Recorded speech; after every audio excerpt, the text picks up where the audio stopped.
Apa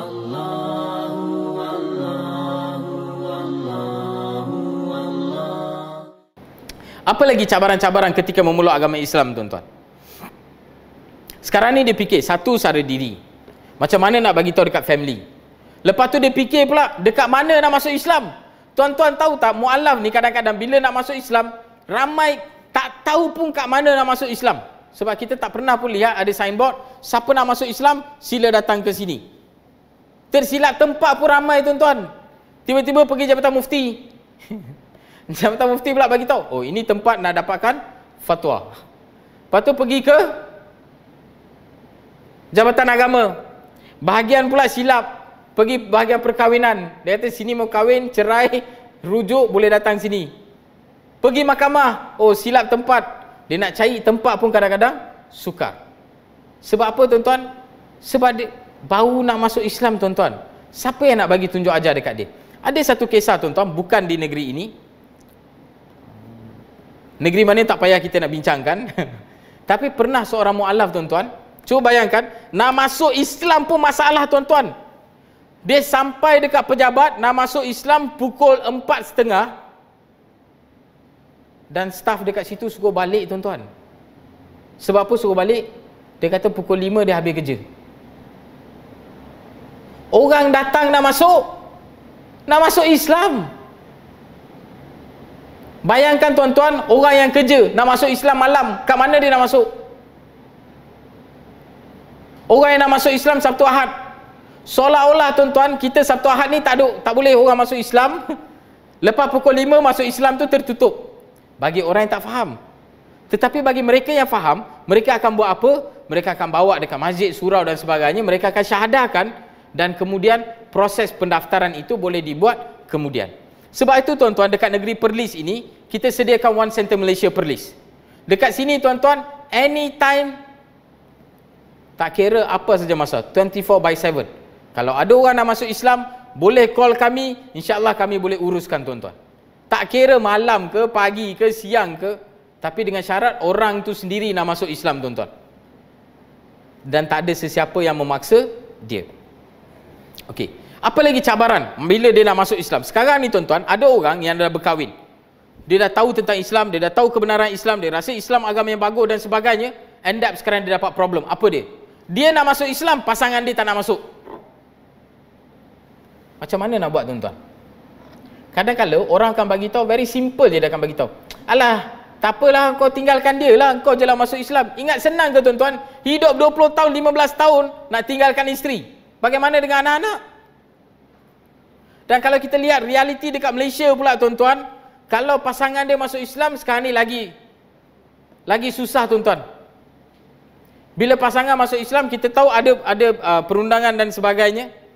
Ada yang mengatakan lepas 3 bulan automatik cerai. Di zaman Rasulullah SAW, tuan-tuan, ada sahabat yang hidup dengan isteri dia tak memeluk agama Islam, isteri dia tak masuk Islam, tapi mereka hidup selama 2 tahun, kemudian baru isteri dia masuk Islam, tuan-tuan. Tuan-tuan, ingat kita nak pergi cerita Islam dekat satu orang tu mudah ke, tuan-tuan? Dia bukan semudah itu. Dia bukan semudah kita makan Panadol, tuan-tuan, hilang sakit kepala. Nak convince orang masuk Islam is not that easy. Dengan masa yang diberikan hanya 3 bulan. Cuba bayangkan, stres tau, tuan-tuan, stres. Masa dia akan fikir 3 bulan je aku ada, macam mana aku nak cerita dengan pasangan aku ni. Itu kalau laki. Bayangkan kalau perempuan, dia nak masuk Islam sekarang, dia nak masuk Islam, pasangan tak nak masuk. Apa choice dia ada? Tapi dia sayang suami dia, dia sayang anak-anak dia. Stres, tuan-tuan. Kehidupan yang sangat stres. Ada juga mu'alaf, dia nak masuk Islam, tapi dia rasa, saya pernah jumpa dengan orang begini. Dia nak masuk Islam, dia kata Islam tu bagus, dia pun terfikir nak masuk Islam. Lepas tu saya tanya dengan dia, dan kenapa tak masuk lagi? Dia kata, saya risaulah saya tak boleh jadi Muslim yang sejati. Dia takut kalau dia jadi Muslim, dia tak boleh nak cope menjadi seorang Muslim yang betul. Solat 5 waktu, puasa, zakat dan sebagainya. Itu pun akan bermain di fikiran dia. Ini di antara cabaran-cabaran yang mereka hadapi, tuan-tuan, ketika mereka nak masuk Islam. Bila dah masuk Islam tuan-tuan, lagi banyak problem tuan-tuan. Apa problem dia? Balik rumah, dah masuk Islam, family dapat tahu. Sebab apa family dapat tahu tuan-tuan?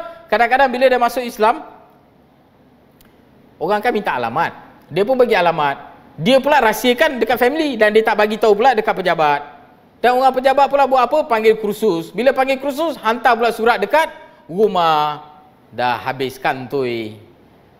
Sampai dekat rumah kantoi, macam mana nak buat tuan-tuan? Balik je rumah, bapak dah siap dah. Habis jahanam. Kecoh tuan-tuan. Mak dengan bapak cakap apa? Kau tak keluar daripada Islam sekarang, aku bunuh diri.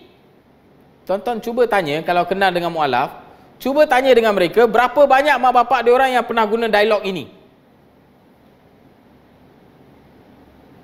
Dan apa kita nak bagi tahu dengan mereka tuan-tuan? Cuba bayangkan keadaan dia orang. Macam mana dia nak bagi tahu? It's not that easy tuan-tuan. Takkan nak bagi tahu dengan dia orang, tak apalah nak bunuh diri, bunuhlah, ada aku kisah. Macam mana nak buat? Nak convince dia orang tuan-tuan.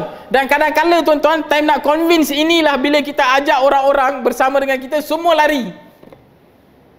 Tak ada orang yang nak ikut bersama. Family dapat tahu, kecoh, bagi tahu sana, bagi tahu sini. Tuan-tuan, saya nak bagi tahu sedikit. Saya tak nak sebutlah NGO-NGO mana. Kadang-kadang ada juga NGO-NGO bukan Islam ni tuan-tuan. Ini kerja dia orang. Bila ada orang masuk Islam, oh dia dah dapat tahu dan sebagainya, pergi bagi api dekat family. Kadang-kadang saudara mara pun pergi api. Dia akan cakap apa? Kalaulah anak aku ni, saudara akan bagi tahu ni dekat mak bapak kita. Kadang-kadang mak bapak kita ni pun kita senang nak convince. Tapi yang jadi susah ni sebab ada tukang batu api ni tuan-tuan. Batu api akan siap bagi tahu, kalau ini, kalau anak aku ni, aku dah bunuh dia punya. Tapi kalau anak dia, dia pun tak bunuh punya tuan-tuan. Wayang je lebih. Dan mereka pun jadi stres.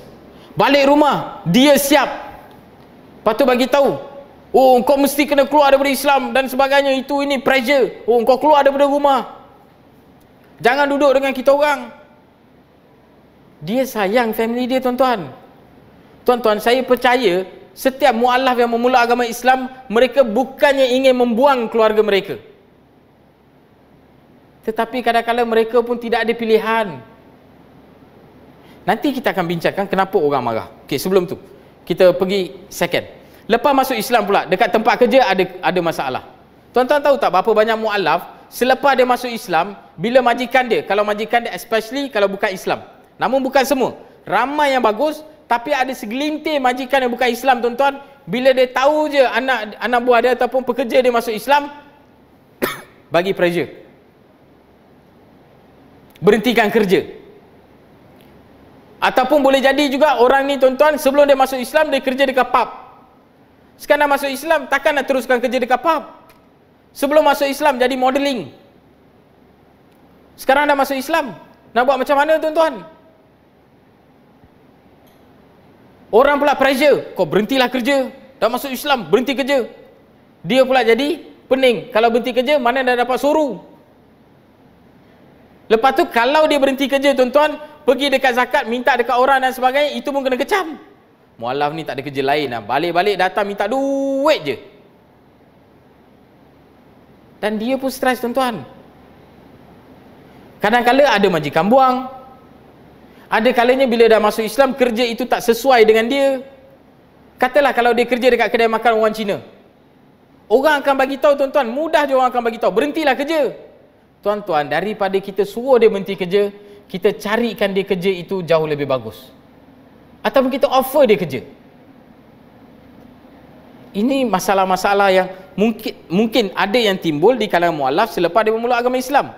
Sekarang ni tuan-tuan, cuba bayangkan selepas dia masuk Islam tuan-tuan, perubahan hidup dia 360 darjah, kehidupan dia berubah. Macam mana dia nak hadapi perubahan itu? Saya masih ingat lagi tuan-tuan, masa saya mula-mula masuk Islam tuan-tuan, biasalah orang akan bagi kita sarung dan sebagainya. Bila solat kena pakai sarung. Sarung pun saya tak tahu ikat tuan-tuan. Tuan-tuan tahu tak berapa banyak kes mualaf lepas masuk Islam ikat sarung, time semayang sarung dia terlondeh. Tak tahu nak ikat. Lepas masuk Islam, Hidup dia berubah tuan-tuan. Sekarang kena sunat. Bila nak sunat lagi satu masalah, orang bagi tahu, alah sunat tak ada apa, macam kena gigit semut je. Betul ke macam kena gigit semut tuan-tuan? Lepas tu lagi stres. Lepas masuk Islam, jumpa je orang, kau bila sunat? Kau bila sunat? Jumpa, bila nak sunat? Bila nak sunat? Tunjuk pun salah tuan-tuan. Kalau tunjuk depan tak apa, tunjuk macam ni lah. Mamat tu lagi takut. Ini antara perkara-perkara stressful life yang mu'alaf akan lalui secara berfasa tuan-tuan. Allah